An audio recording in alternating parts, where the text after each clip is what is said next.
Hey there, this is Andrew. I want to talk to you about Moirai, which is a fan-made Keyforge format. I want to talk to you a little about what it is and why I think it's a really great format, and then some strategy advice that could help win. Obviously, winning is never going to be guaranteed, but I think some principles can help increase our chances. So, I should actually give a caveat first, which is I'm not sure that I'm saying it right. I've looked it up and found different ways, people with various accents, and anyway, I'm trying, but forgive me. So yeah, anyway, the basics here. Moirai is a fan-made best of three format. Best of three meaning oftentimes a match will take place over 3 consecutive games, and a player needs to win 2 games in order to win the match. But if a player wins game 1 and game 2, then that's it. That you don't need to go to game 3.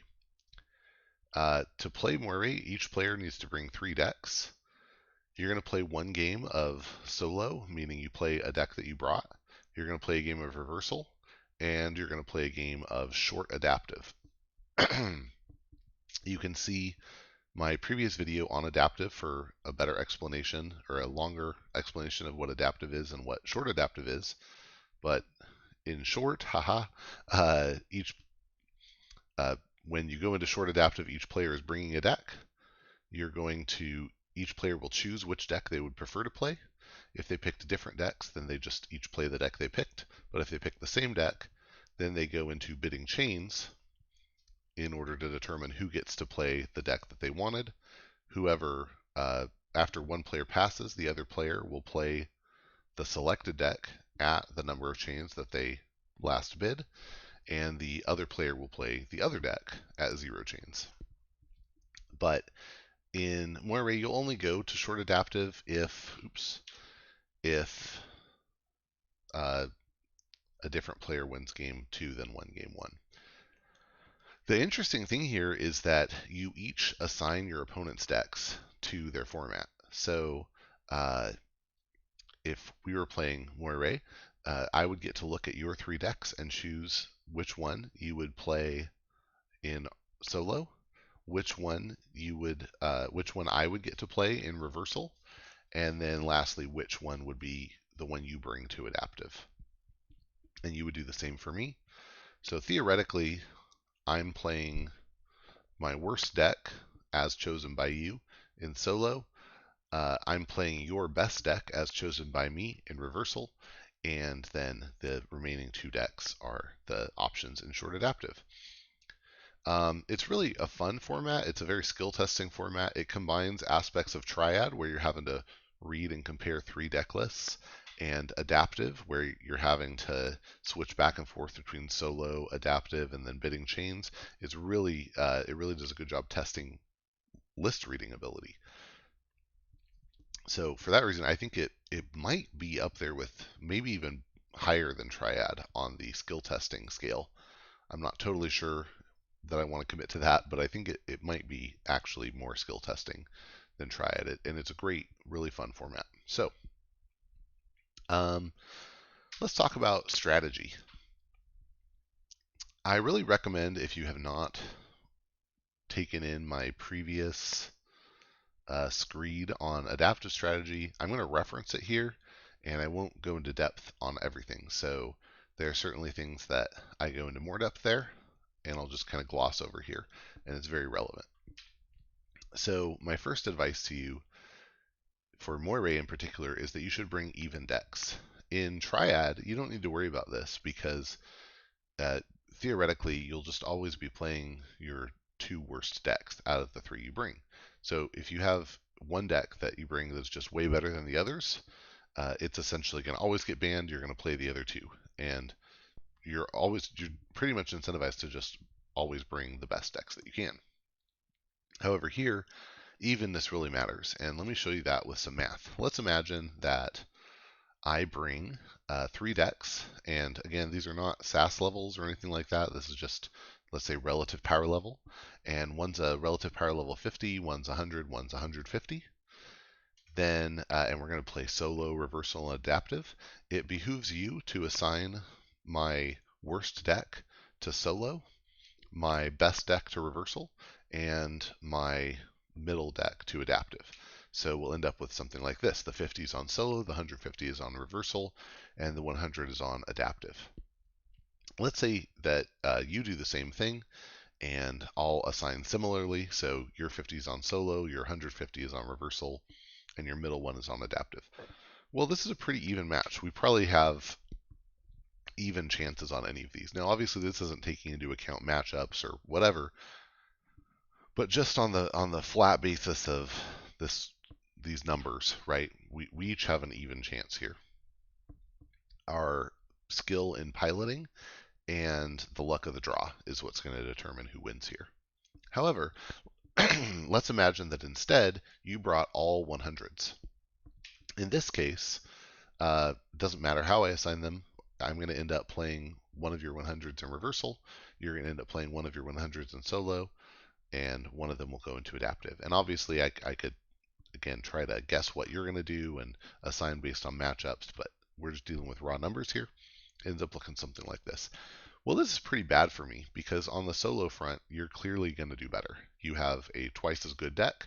And on the reversal front, you actually have a significantly better deck as well. You're running a 150 against my 100. And then in adaptive, it's even. It could go either way. So that's kind of bad.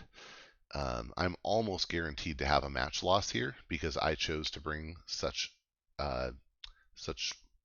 widely different decks, while you chose to bring pretty similar decks. I'm almost guaranteed to lose the match. So bringing even decks is quite important here. There are some things you can do like that apply in adaptive as well. Like if you bring a weird deck, maybe someone miscalculates how strong something is relative to something else. But same as I said in adaptive, I don't think you should count on your opponent making mistakes in order to have a chance at winning. And yeah, it really, I think you're much better off just bringing even decks. So, but a lot of the advice from adaptive does apply here as well. I think you're much better off bringing familiar decks because it improves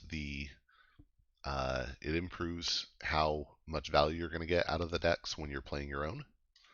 You should bring weird decks because that will tend to decrease the value that your opponent can get out of playing them in reversal or adaptive.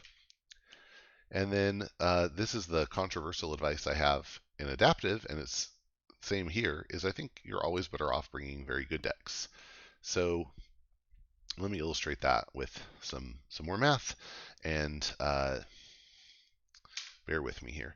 So if we imagine a setup where I bring all 200s and you bring all 100s, again, made up numbers, but let's imagine I bring all 200s and you bring all 100s.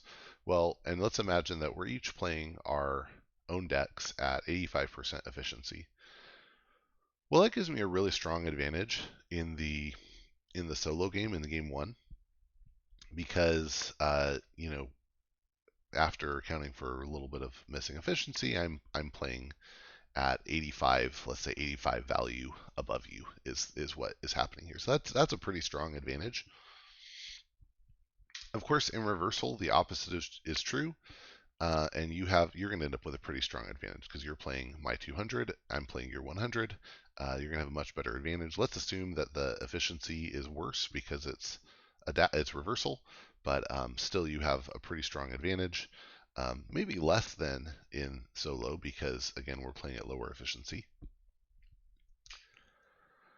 And then I want to imagine two different scenarios for short adaptive. The first one is the case where we're each playing our own decks, and this looks like that solo matchup, and I would have an 85-point advantage, and the second scenario is the reversal scenario where you end up playing the deck I brought, I end up playing the deck you brought, and we're playing at half efficiency.